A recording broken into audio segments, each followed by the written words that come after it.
안녕하세요, 하승민입니다. 오늘 A 라이브 시간에는 생활 독소, 그리고 체내 독소의 제거에 도움이 되는 영양소, 그리고 독소를 제거하면 다이어트가 훨씬 더 수월해지는데요. 다이어트에 도움이 되는 기능성 성분의 작용 기전 등에 대해서 말씀드리도록 하겠습니다.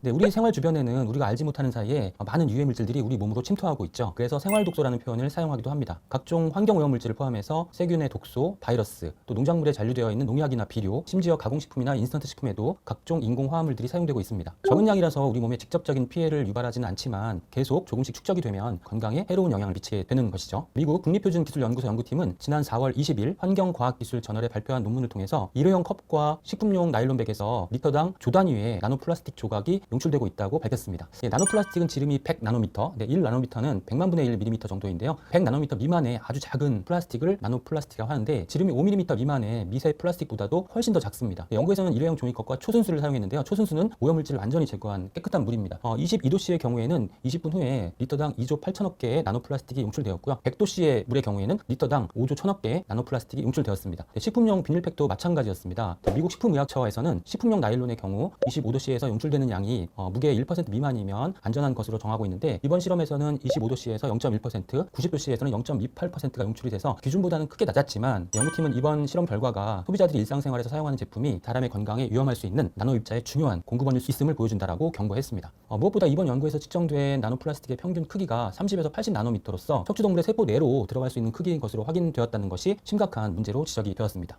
다양한 생활 독소들은 우리 몸에 침투했을 때 만성 염증을 유발시키고 대량의 유해산소를 발생시켜서 질병의 원인이 될 수 있습니다. 미토콘드리아 손상, 면역 기능 저하, 호르몬 체계 교란, 혈관 및 장기 손상, 만성 피로 증후군, 과민성 대장 증후군, 아토피, 피부염 등이 발생할 수 있다고 하는데요. 독성 물질들은 대부분 지방 친화적인 물질이어서 동물의 지방 조직에 축적이 되고요. 최종적으로는 사람의 몸에 농축되어서 더 높은 농도로 쌓이게 되는 것이죠. 사람의 몸은 이와 같은 독소를 중화시키기 위해서 지방을 더 많이 축적을 하게 됩니다. 현대인들에게 비만이 많은 이유가 식생활의 문제도 있지만 이와 같이 생활 속에 독소가 쌓이면서 지방을 더 많이 필요로 하기 때문이라고 전문가들은 지적을 하고 있습니다. 그래서 독소를 줄일 수 있다면 체지방도 줄일 수 있다는 논리가 성립하게 되는 것이죠. 지상파에서도 말씀드린 내용의 프로그램을 방영한 적이 있습니다. SBS 스페셜 461회 자궁의 경고편에서는 바디버든이라는 용어를 소개했는데 우리 몸이 독성 물질에 부담을 안고 있다는 뜻입니다.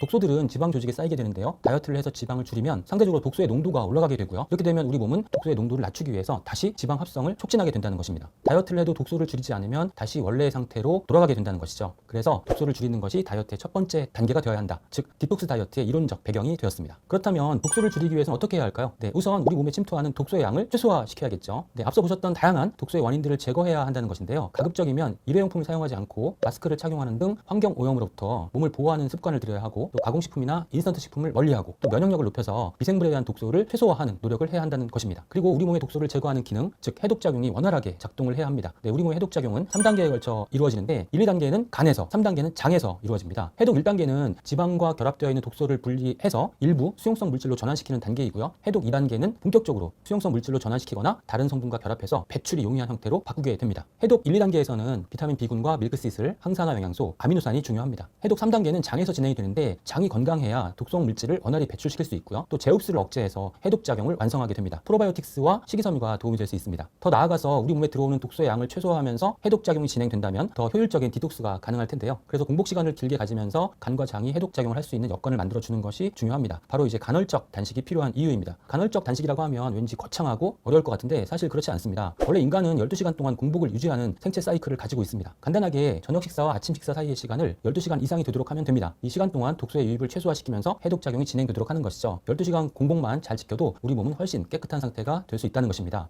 지금 보시는 화면은 우리 몸 안에서 에너지의 흐름을 보여주는 내용입니다. 각 단계에서 탄수화물이나 지방의 흡수, 축적을 억제하는 기능성 성분에 대한 부분이 포함되어 있는데요. 독소를 줄이고 지방을 줄이게 되면 효과적인 다이어트가 가능한 체질로 바꿀 수 있습니다. 지금부터 다이어트 기능성 성분의 작용에 대해서 살펴보도록 하겠습니다. 탄수화물의 과잉 섭취는 탄수화물이 지방으로 바뀌어 축적되기 때문에 비만의 원인이 될 수 있습니다. 탄수화물은 소화 효소에 의해서 단당류, 단위로 분해되어야 흡수가 될 수 있는데 강낭콩 추출물에 함유되어 있는 파세올라민 성분은 탄수화물 분해 효소의 작용을 방해해서 탄수화물의 흡수를 억제하는 데 도움이 됩니다. 키토산을 동물성 식이섬유라고 부르기도 하는데요. 키토산과 식이섬유는 음식물 중에 콜레스테롤, 지방, 당분, 또 그 밖에 유해 물질들을 흡착해서 대변으로 배출시키는 역할을 할 수 있어서 체지방 감소 효과를 기대할 수 있는 영양소입니다. 식이섬유의 경우에는 수분을 다량 흡수하기 때문에 원활한 배변 활동에도 도움이 됩니다. 열대식물인 가르시니아 캄보지아에 함유되어 있는 HCA, 하이드록시 시트릭 액시드라고 하는데 이 물질은 탄수화물이 지방으로 바뀌어서 축적되는 것을 억제합니다. 그림에서 보시는 것처럼 과잉의 탄수화물은 지방으로 전환되는데 이 과정을 돕는 이런 효소의 작용을 HCA가 방해하는 기전을 통해서 지방 축적을 억제하는 것이죠. 탄수화물의 과잉 섭취로 비만이 되는 경우에 도움이 될 수 있겠습니다. 우리 몸에 쌓이는 지방을 연소시키기 위해서는 지방을 지방을 미토콘드리아로 이동시켜야 하는데요. 이러한 역할을 하는 것이 바로 L카르니틴입니다. L카르니틴이 부족하면 지방을 미토콘드리아로 이동시키지 못하기 때문에 지방을 분해할 수 없습니다. 네, L카르니틴을 직접 보충하는 것이 체지방 분해에 도움이 되고요. L카르니틴을 합성하는 데 꼭 필요한 영양소가 바로 비타민 C인데요. 비타민 C가 부족하면 L카르니틴이 제대로 만들어지지 않아서 지방을 연소시키는 데 어려움이 나타날 수 있습니다. CLA, 공액 리놀레산은 지방을 직접적으로 제거하는 데 필요하죠. 지방은 지단백의 형태로 체내에서 이동하는데 지단백 분해 효소에 의해서 지방이 분해되고 지방 조직에 축적이 되겠죠. 지단백 분해 효소를 CLA가 억제해서 지방 축적을 방해합니다. 또 CLA는 카르니틴 전이 효소를 활성화시키게 됩니다. 이렇게 되면 앞서 말씀드렸던 L카르니틴이 잘 만들어지게 되면서 지방 분해를 촉진시킬 수 있습니다. 또 CLA는 지방세포의 자멸사를 유도해서 직접적으로 지방을 제거하는 데 도움이 됩니다. 우리 몸의 지방 조직에는 갈색 지방 조직, 백색 지방 조직이 있습니다. 갈색 지방 조직은 지방을 많이 연소시킬 수 있고요. 백색 지방 조직은 지방을 주로 저장하는 역할을 합니다. 어렸을 때에는 갈색 지방 조직이 어느 정도 체내에 분포하는데 나이가 들어서 성인이 되면서 갈색 지방 조직은 점점 적어져서 거의 없다고 보시면 됩니다. 각 지방 조직에는 UCP라는 단백질이 존재하는데 이 단백질은 세포에서 열을 발생시키는 단백질로 알려져 있습니다. 지방으로 축적될 수 있는 과잉의 에너지를 열 발생을 통해서 소모하게 되는 것이죠. 특히 백색 지방 조직의 UCP 단백질은 세포에서 열 발생을 증가시키는 작용 외에도 식욕 감소, 인슐린 분비 증가, 지방 축적 억제 효과도 기대할 수 있습니다. 시네트롤 성분이 이 UCP 단백질을 활성화시키는데 이는 결국 전체적인 세포의 기초 대사량을 증가시키는 결과로 나타나기 때문에 다이어트에 도움이 될 수 있습니다. 네, 오늘 내용을 정리해 보겠습니다. 그 첫 번째는 좋은 음식을 선택하는 것입니다. 그리고 그 다음은 나쁜 환경의 노출을 최소화하는 것, 미세먼지, 환경오염, 황사, 환경호르몬의 노출을 피하고 금연, 절주, 또 검증된 개인 위생용품 사용 등을 실천을 해야겠습니다. 그 다음은 해독에 도움이 되는 영양소를 충분히 섭취합니다. 간 해독을 위해서는 비타미네랄, 그리고 밀크시슬, 항산화 영양소, 네, 아미노산을 충분히 섭취하고요. 장 해독을 위해서는 프로바이오틱스, 식이섬유의 섭취를 권장합니다. 또 하루 12시간 이상 공복을 유지해서 해독작용의 효과를 극대화시키는 것도 중요합니다. 그리고 마지막으로 다이어트 기능성 성분 파세올라민, 또 식이섬유, 키토산, L카르니틴, HCA, CLA, 네, 시네트롤 등에 대해서 말씀을 드렸습니다. 단백질이 부족한 식단은 해독 과정에 중요한 효소 반응을 감소시키기 때문에 인체의 자연적인 해독 능력에 부정적인 영향을 미칠 수 있다는 연구 결과가 많습니다. 네, 운동은 디톡스에 꽂히고 땀을 흘리는 것은 엄청난 디톡스 효과가 있습니다. 운동을 하면 체온이 상승하게 되고 체온이 올라가면 면역 기능이 활성화되는데요. 혈액의 흐름과 효소 작용이 활발해져서 혈액 속의 백혈구가 몸속의 이물질을 빠르게 제거하게 됩니다. 땀을 통해서 피로 물질인 젖산 등이 함께 빠져나오고요. 몸 안에 축적된 중금속이나 화학 물질 등의 독소가 배출이 되죠. 그렇게 되면 체내의 독소가 감소하기 때문에 독소를 중화시키기 위한 중성지방도 함께 줄일 수 있습니다.